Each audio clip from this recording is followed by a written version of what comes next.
السلام علیکم ورحمۃ اللہ وبرکاتہ۔ میں محمد امتیاز پلاموی۔ معزز ناظرین، حاکم الامت مجدد ملت حضرت مولانا اشرف علی تھانوی رحمۃ اللہ تعالی علیہ کی دوسری شادی کو لے کر بریلویوں کی طرف سے رضاخانیوں کی طرف سے ہنگامہ مچایا جاتا ہے۔ دوسری شادی کا جو واقعہ درپیش ہوا، اس واقعے کو لے کر حضرت تھانوی رحمۃ اللہ علیہ پر یہ الزام لگایا جاتا ہے کہ انہوں نے اماں عائشہ صدیقہ رضی اللہ تعالی عنہا کی شان اقدس میں گستاخی کی ہے، نعوذ باللہ من ذالک۔ وہ واقعہ کچھ اس طریقے سے ہے کہ آپ جانتے ہیں کہ حاکم الامت مجدد ملت حضرت مولانا اشرف علی تھانوی رحمۃ اللہ علیہ کی دو شادیاں ہوئی۔ ایک شادی جو شادی کی عمر ہوتی ہے جوانی میں، اور ایک شادی بڑھاپے میں ہوئی ہے۔ اس دوسری شادی کے سلسلے میں یہ بتایا جاتا ہے اور رسالہ الامداد 1335 کا حوالہ دیا جاتا ہے کہ اس میں لکھا ہے کہ ایک صاحب کو یہ کشف ہوا یا بروایت دیگر ایک صاحب نے خواب میں دیکھا کہ حضرت اماں عائشہ صدیقہ رضی اللہ تعالی عنہا حضرت تھانوی رحمۃ اللہ علیہ کے یہاں آنے والی ہیں۔ جب یہ بات حضرت تھانوی کو پہنچی تو انہوں نے برملا کہا کہ اس سے معلوم یہ ہوتا ہے کہ ہمارے گھر میں کوئی کنواری لڑکی بیاہ کر آنے والی ہے، یعنی میری بیوی بننے والی کنواری لڑکی ہے۔ چنانچہ ہوا بھی ایسا ہی کہ حضرت کی جو دوسری شادی ہوئی وہ کنواری لڑکی سے ہوئی۔ اس پر محل اعتراض یہ ہے، جیسا کہ رضاخانیوں کی تشریح موجود ہے، جب خواب میں کسی نے دیکھا اماں عائشہ صدیقہ رضی اللہ تعالی عنہا کو کہ وہ حضرت تھانوی کے گھر میں آئی ہیں، تو چونکہ اماں عائشہ رضی اللہ تعالی عنہا پوری امت کی ماں ہے، اور پوری امت کی ماں کو خواب میں دیکھ کر جوڑوں سے تشبیہ دینا، بیوی سے تشبیہ دینا، تعبیر میں بیوی کو بتانا کہ ہمارے گھر میں کنواری لڑکی بیاہ کر آنے والی ہے، یہ حضرت اماں عائشہ صدیقہ رضی اللہ تعالی عنہا کی شان اقدس میں کھلی ہوئی توہین ہے، نعوذ باللہ من ذالک۔ رضاخانیوں کی طرف سے یہ الزام لگایا جاتا ہے۔ چنانچہ رضاخانیوں کے ایک مولوی ہے احمد یار خان نعیمی، انہوں نے اپنی کتاب جال حق کے صفحہ نمبر 401 میں اس کی وضاحت کی ہے۔ صفحہ نمبر 399-98 میں خاتمہ کتاب کے عنوان سے دیوبندی عقائد اسلامی عقائد کے عنوان سے باب باندھ رکھا ہے۔ ایک طرف دیوبندی عقائد کا عنوان ہے اور ایک طرف اسلامی عقائد کا عنوان ہے۔ چنانچہ اس الزام کو اس طریقے سے بیان کیا ہے دیوبندی عقائد 15 نمبر کے تحت صفحہ نمبر 401 میں، مولوی اشرف علی صاحب نے بڑھاپے میں ایک کمسن شاگردنی سے نکاح کیا۔ اس نکاح سے پہلے اس کے کسی مرید نے خواب میں دیکھا کہ مولوی اشرف علی کے گھر میں حضرت عائشہ صدیقہ آنے والی ہیں، جس کی تعبیر مولوی اشرف صاحب نے یہ کی کہ کوئی کمسن عورت میرے ہاتھ آوے گی، کیونکہ حضرت عائشہ صدیقہ رضی اللہ تعالی عنہا کا نکاح جب حضور علیہ السلام سے ہوا تو آپ کی عمر 7 سال تھی، وہی نسبت یہاں ہے کہ میں بوڑھا ہوں اور بیوی لڑکی ہے۔ رسالہ الامداد مصنفہ مولوی اشرف علی صاحب تھانوی، ماہ صفر 1335 ہجری۔ اب اس کے بعد دوسری طرف اسلامی عقائد کے تحت لکھتے ہیں، حضور علیہ الصلوۃ والسلام کی ساری بیویاں مسلمانوں کی مائیں ہیں، خصوصاً صدیقۃ الکبریٰ رضی اللہ تعالی عنہا کی وہ شان ہے کہ دنیا بھر کی مائیں ان کے قدم پاک پر قربان ہوں۔ کوئی کمین آدمی بھی ماں کو خواب میں دیکھ کر جورو سے تعبیر نہ دے گا۔ یہ حضرت صدیقہ رضی اللہ تعالی عنہا کی سخت توہین بلکہ اس جناب کے حق میں صریح گالی ہے۔ اس سے زیادہ اور کیا بے ایمانی اور بے غیرتی ہوگی کہ ماں کو جورو سے تعبیر دی جاوے۔ آپ نے دیکھا کہ رضاخانیوں کے مولوی بلکہ ان کے حکیم الامت نے اپنی کتاب میں کیسی باتیں کہی ہیں،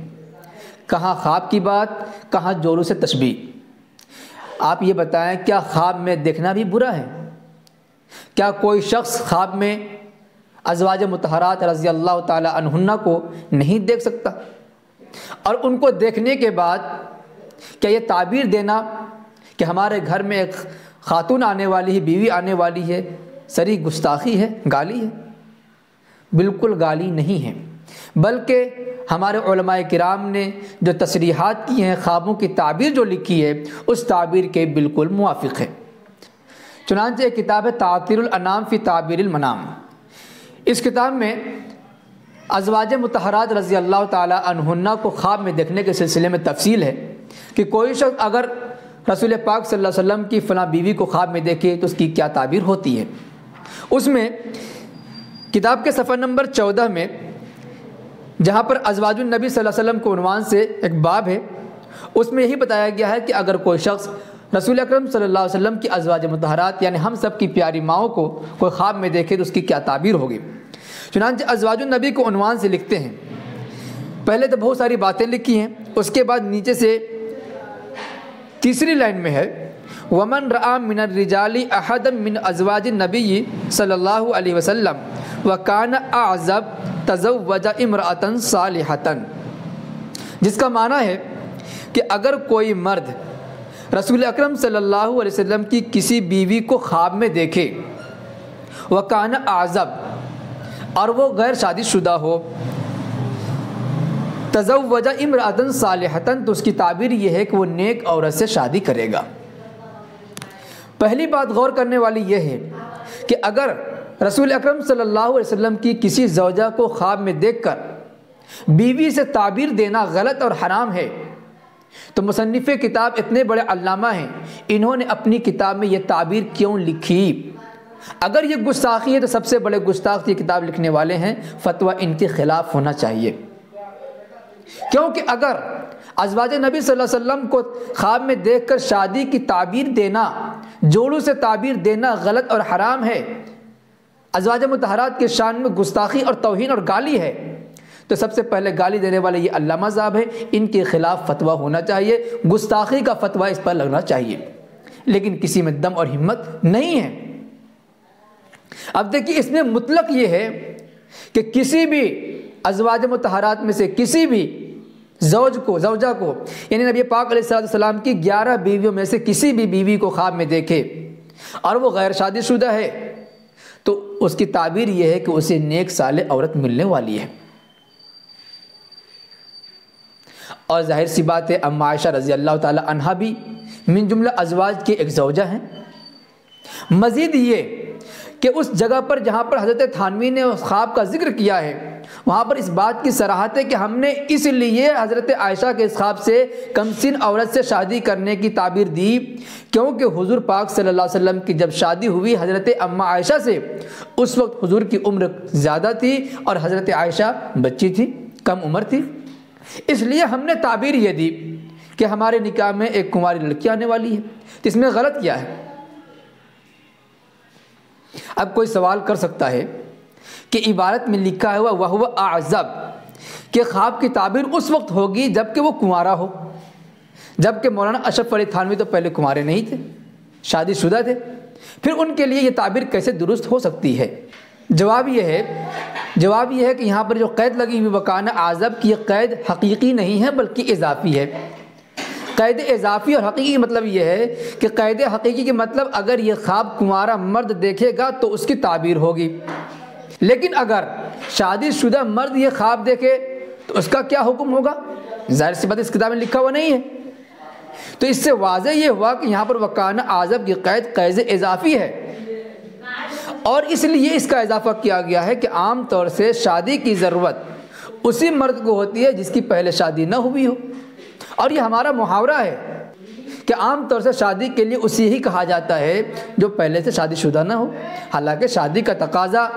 ضرورت تو ہر کسی کو ہے، لیکن عام طور سے جس کی شادی نہیں ہوئی ہے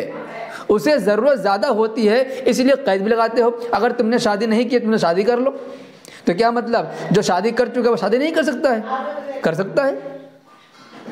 خلاصہ کلام یہ نکلا کہ جاء الحق میں حکیم الامت مولانا اشرف علی تھانوی رحمۃ اللہ علیہ پر جو یہ الزام لگایا گیا ہے گستاخی کا